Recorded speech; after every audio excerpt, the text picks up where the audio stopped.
They told you the 21st century would belong to America, that its dominance would carry on from the last century. But they lied. Look around. The Chinese century is already here. Just take a look at this infographic and it will tell you everything you need to know. After all, you know the saying, a picture is worth 1,000 words. For most of human history, China wasn't just a country, it was the country. For nearly 3,000 years, it was the world's largest economy, its biggest producer of science, art, and technology. From the Han Dynasty to the Ming, from silk to paper to compass to gunpowder, China didn't just participate in global trade, it was global trade.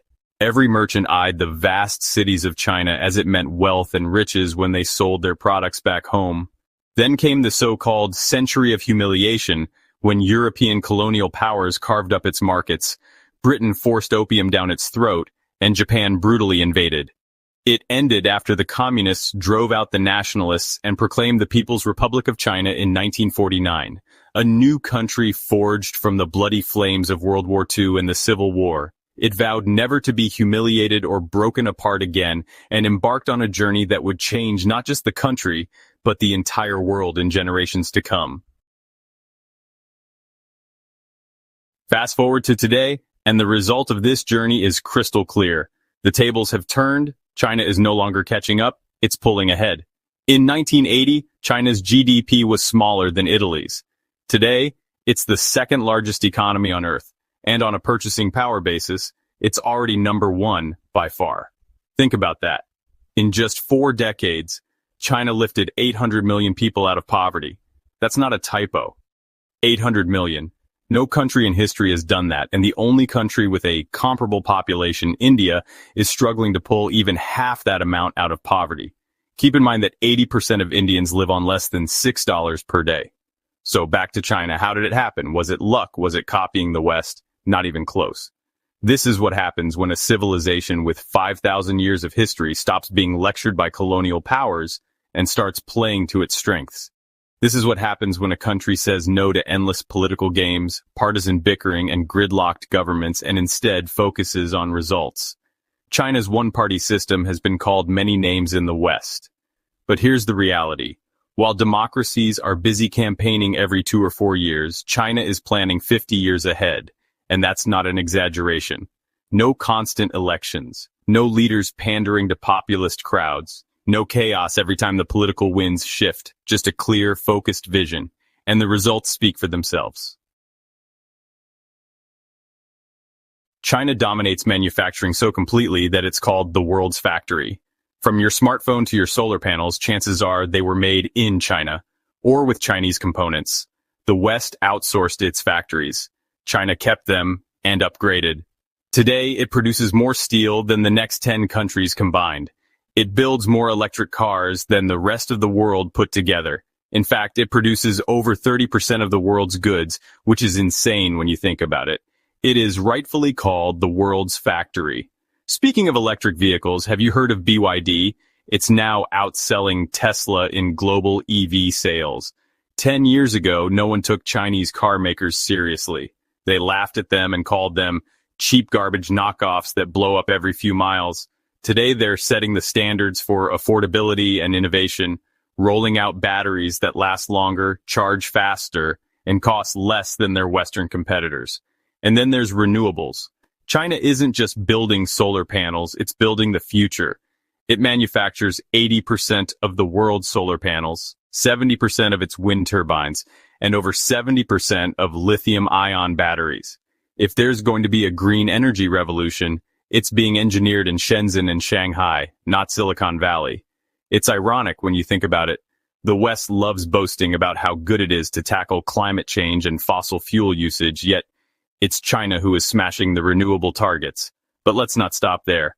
Artificial intelligence? China has more AI patents than the US and Europe combined. Supercomputing? Out of the top 500 fastest supercomputers in the world, China owns nearly half. Scientific research? In 2023, China published more peer-reviewed scientific papers than any other nation on Earth. These aren't just statistics. These are signals. The world's biggest ports are Chinese. The fastest trains are Chinese. The most ambitious space program? Again, China.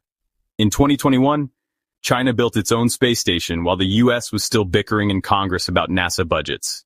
And don't even talk about India's Chandrayaan space program, which used computer-generated graphics of a capsule landing on the moon. All while hundreds of millions of Indians still live hand-to-mouth with little or no access to toilets, sewage, basic health care, and many other basic facilities. Western analysts love to say China is a copycat, but the truth is China has moved far beyond imitation. The West invented the smartphone. China perfected it. The West invented social media. China reinvented it with platforms like WeChat that do everything. Messaging, payments, shopping, you name it. Remember when they used to say something was junk if it was made in China?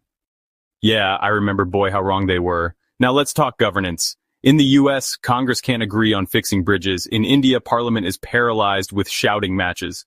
Meanwhile, in China, they built a 57-story skyscraper in 19 days. They lay high-speed rail lines across thousands of miles while Americans argue over permits.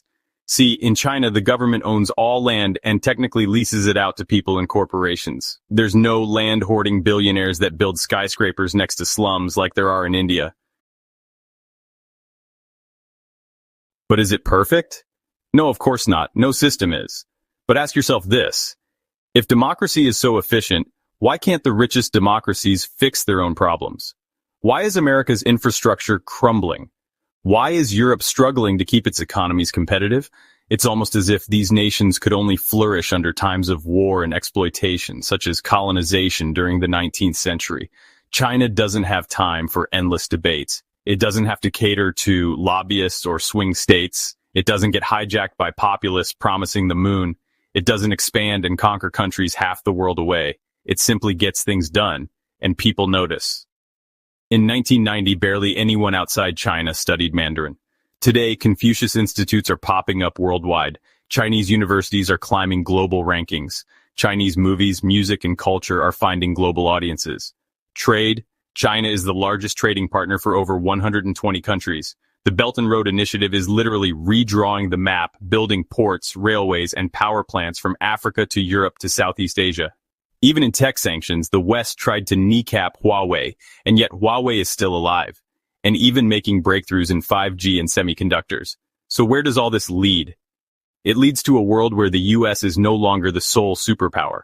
It leads to a world where English isn't the only language of global business. It leads to a world where China's standards, technologies, and cultural values are shaping the future. The 19th century belonged to Britain, the 20th century was America's, but the 21st, whether you like it or not, it's China's, and maybe, just maybe, that's not such a bad thing. If you enjoyed this video, then please like, comment, and subscribe. Thanks for watching.